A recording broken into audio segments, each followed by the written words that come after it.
자, 이제부터는 예방입니다. 어떻게 그러면 예방을 해야 될 것이냐? 당연히 적극적으로 예방하고 치료를 해야 됩니다. 골다공증에 대해서는 이승훈 교수님께서 말씀을 해주실 거고요.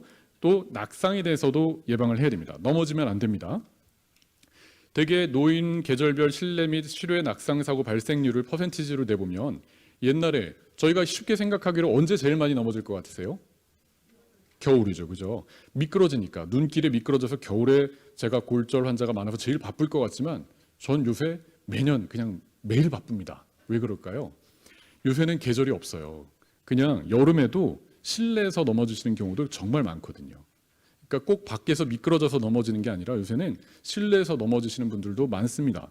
그래서 이런 것들을 예방을 해야 되는데 낙상의 위험 요인 중에 여러 가지가 있습니다. 여기 보시는 것처럼 근육량 감소, 보행 이상, 시력 저하, 약을 여러 가지 먹거나 뭐 여러 가지 질환이 있는 경우를 예를 드는데 그 중에서 이제 일단 근육량에 어떤 관계가 있을까요? 당연히 위에 둘 다 체격은 겉에서 보면 똑같은 체격입니다. 근데 한 분은 근육이 굉장히 크고 한 분은 체격은 큰데 근육은 굉장히 왜소해요. 이 두 분 중에 누가 잘 넘어질까요? 당연히 근육이 없는 분이 잘 넘어지겠죠. 그러니까 어르신들께서 그냥 걷는다. 나는 매일 걸어서 나는 운동 정말 열심히 한다라고 말씀을 하시지만 걷는 것만으로는 근육이 생기진 않습니다. 그것도 걷는 것 굉장히 좋은 운동입니다. 가장 권장하는 운동이긴 하지만은 근력 운동을 하셔야 돼요.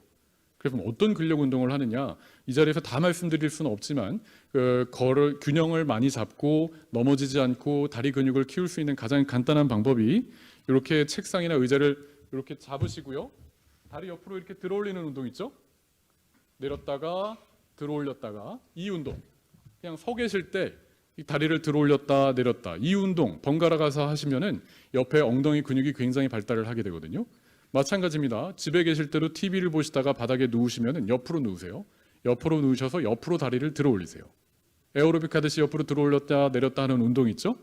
그거를 많이 하십시오. 그걸 많이 하시고 또 역시 똑바로 누우셔서 다리를 쭉 핀 상태에서 다리를 들어 올렸다 내렸다 양쪽 번갈아 똑같이 하지 마시고 번갈아서 올렸다 내렸다 이 몇 가지 운동만 하셔도 고관절 주위 근육을 아주 단단하게 고정을 시킬 수가 있고요.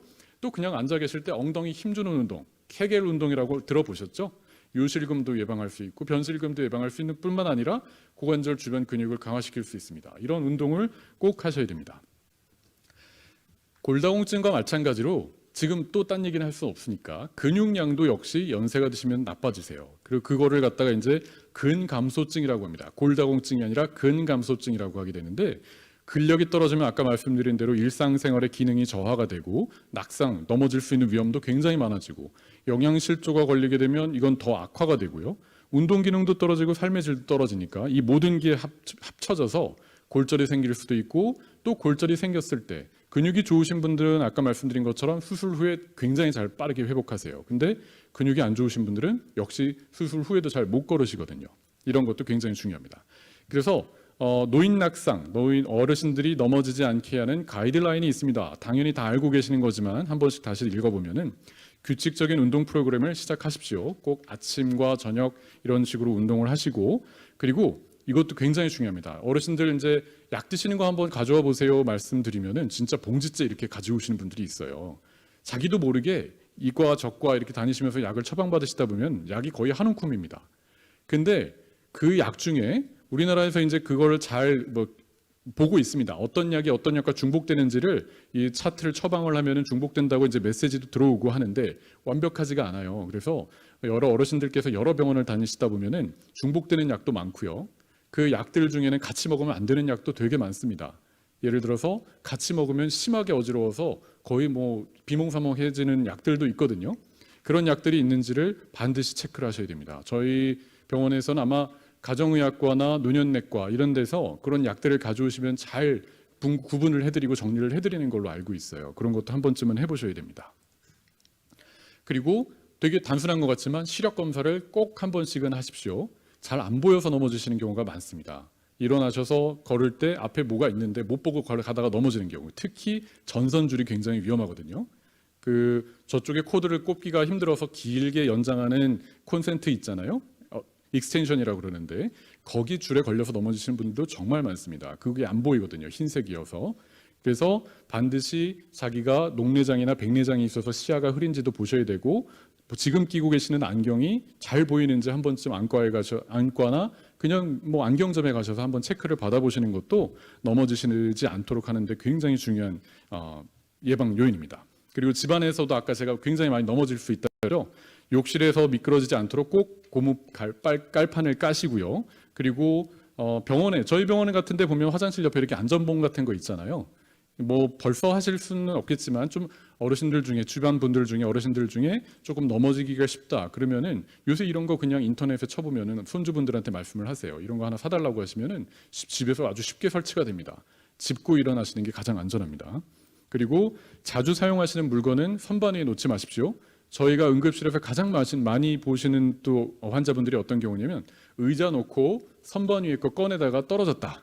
이런 분들이 정말 많거든요. 그러니까 자주 쓰시는 건 다 내려놓으십시오. 다 밑에다 놓으시고 그리고 등받이가 있는 의자, 동그란 의자 같은 거 앉지 마시고요.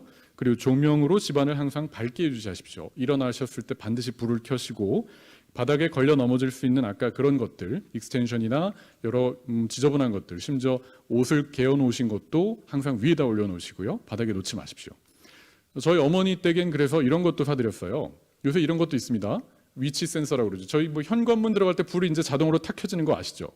그게 센서가 있어서 그러는 거거든요. 그게 집안에만 설치되어 있는 게 아니고 또 이런 것도 쉽게 구하실 수가 있어요. 일어나셔서 걸으려고 그러면 불이 탁 켜집니다. 그런 게 있어요. 그러니까 뭐 화장실 가시려거나 부엌에 이제 물을 드시러 가실 때 불은 켜기는 약간 좀 민망하고 미안하고 귀찮기도 하고 그럴 때 안 켜고 가다가 넘어지잖아요. 이런 거 그냥 갖다 놓으시면은 움직이면 부엌에서 불이 딱 켜집니다. 이런 것도 있으니까 알아보세요. 이런 것도 좋습니다. 장사는 아닙니다. 또 다른 것들은 뭐가 있을까? 아까 제가 근감소증도 중요하다고 말씀드렸죠. 거기에 뼈와 근육을 튼튼하게 하는데 또 가장 중요한 영양소가 다 알고 계시는 비타민 D입니다. 비타민 D가 어디서 어떻게 생길까요? 맞습니다. 햇빛입니다. 드시는 것에도 분명히 있지만 햇볕이 굉장히 중요합니다. 하루에 2번 이상 30분씩 이상 꼭 한 번씩 걸으시는 게 어르신들 일광욕 하시면은 피부에서 비타민 D가 자연스럽게 생깁니다. 근데 우리나라의 식단이나 모든 게 비타민 D가 권장 영양에 못 미쳐요. 그래서 많이 못 걸으시거나 식사가 좀 부족하다 싶으시면 비타민 D를 복용을 하시는 것도 권해드립니다. 그리고 선크림 바르지 마세요. 선크림 바르면 아무 소용이 없습니다. 선크림이 자외선을 다 차단시켜 버리기 때문에 일광욕을 해야겠다고 마음 먹으실 때는 하지 마시고 그냥 피부 팔다리 다 노출시키고 걸으셔야 됩니다. 그게 춥다. 그러면 집에서 창가에 그냥 가만히 앉으셔서 커피 한 잔이나 차 한 잔 하시고 책 한 번, 신문 한 번 이렇게 읽으시는 것도 좋습니다. 그리고 굽이 낮고 바닥이 넓은 신발을 쓰시고요. 미끄럼을 방지할 수 있는 발바닥이 그 구두 바닥이 아주 꺼끌꺼끌한 걸로 교체를 하시고 특히 겨울철에 앞으로 이제 겨울이 곧 다가오잖아요. 눈이 오거나 미끄럽다 그러면은 등수 하나를 챙기십시오. 패션 신경 쓰지 마시고요. 그냥 등수 하나 신으셔서 바닥이 미끄럽지 않도록 잘 걸어 다니시기 바랍니다. 그리고 제가 제일 어려운 게 외래에서 어르신들께 지팡이 짚으십시오 말씀드리면 뭐라고 할까요? 다 넘살스럽게 그거 어떻게 짚냐. 내 체면이지 지팡이를 어떻게 짚어요? 이렇게 하시는데 영국 신사들 지팡이 패션으로 다 들고 다니시잖아요. 여기 어르신도 이렇게 지팡이 들고 있으니까 멋져 보이시지 않으신가요? 저기 그림 사진에 있는 지팡이를 부끄러워하지 마십시오. 이게 아주 좋은 동반자면서 여러분들을 보여줄 수 있습니다. 등산하실 땐 꼭 지팡이 짚으시고 뭐 이런 것도 좋지만 접을 수 있는 거는 갖고 다니시기가 좋으니까 누가 사람이 많거나 좀 미끄럽거나 위험하다고 그리고 또 걷다 보면 다리가 피곤해지시고 그러면은 지팡이를 쓰십시오. 그것도 넘어지시지 않는데 굉장히 중요합니다. 그리고 마지막 요새 뭐 저도 젊지만 더 젊은 친구들은 이 자릿기란 용어도 이제 모릅니다. 그죠?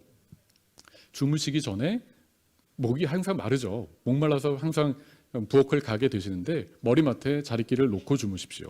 그리고 또 여기 써놓지는 않았지만 아주 지나간 얘기지만 더 어르신들 화장실도 가기가 조금 기력이 없으신 분들은 요강을 곁에다 놔주십시오.